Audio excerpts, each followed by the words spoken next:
Don't you know the rules of the road that's a fatal mistake?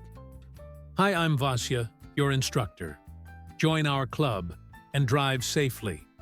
And without any fines today, we will practice in a task of the intersections. Crossing priority. That's not an easy task, and only a few of our viewers can do it correctly. So here's the question. Who has the right of way? Here, choose options. Number 1, car, a number, 2 car, B number 3, car, C number 4, the pedestrian. Pause the video and write your answer in the comments at the end of the video. You will find out whether you are right or not. I'll set the timer and give you 10 seconds to think it over. I hope you had a time to make your choice.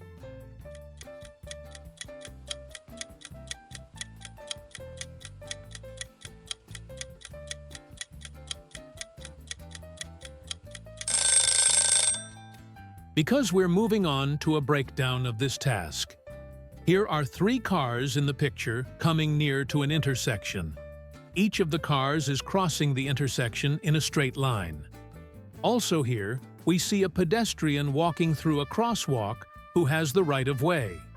Here, the rules of the road clearly state that pedestrians have the right of way when they are about to already have entered the crosswalk. Not all crosswalks have pavement markings, and not all crosswalks are in the street corners. So here, the pedestrian has the right of way, even though car B does not have the legal right of way. It may proceed, since it is not crossing the pedestrian's path.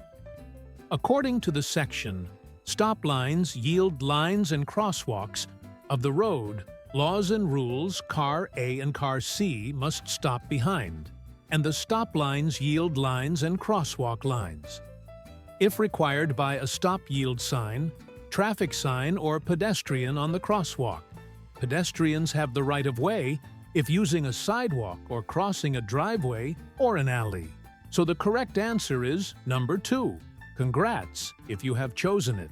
Subscribe to my channel so that the police never stop you and issue a fine.